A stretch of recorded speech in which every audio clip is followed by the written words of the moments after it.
Hi everyone and welcome to 6 seasons recap of Vikings.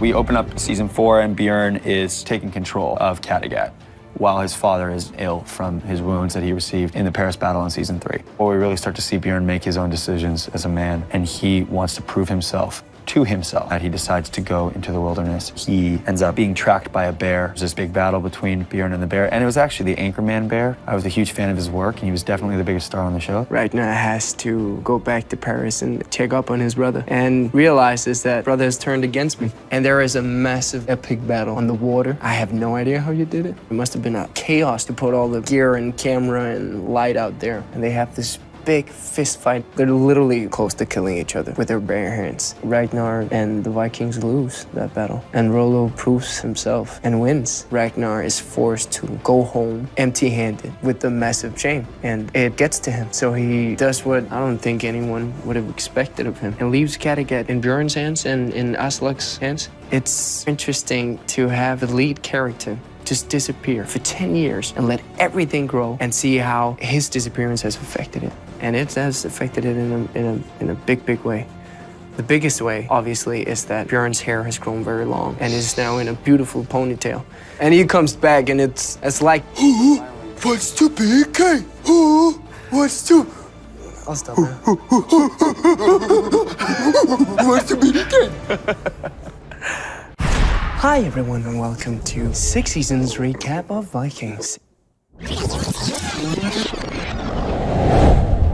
Ragnar still has a mission, which is revenge the destroyed settlement in Wessex, and asks all the brothers to go with him, and every single one of them declines because they don't really like him anymore. But obviously he has his youngest son. They hit a storm, all the boats are destroyed, they have a limited time together. Ragnar knows this because it is kind of a suicide mission. Ayla has a personal vendetta against Ragnar because of Northumbria. Once he hands himself over, he says his last speech in his cage before he's dropped into a pit of snakes. It is the end of Ragnar Lothbrok.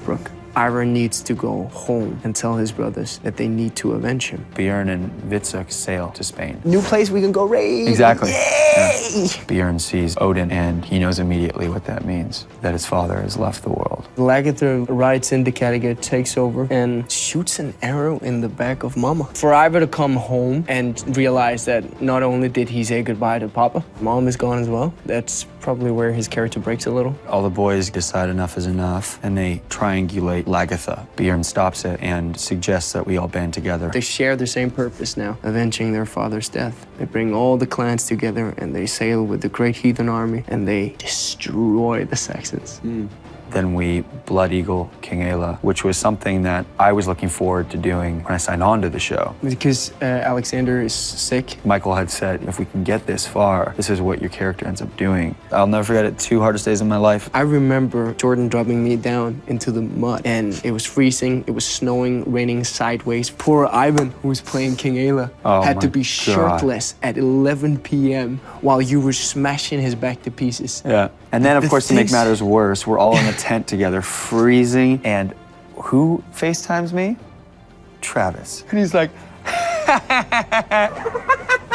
laughing, and I was like, suckers. We're still in England, and there's still a lot of land to conquer, and there's a little thing with Ivar killing his brother. It's amazing how you can still end up being surprised.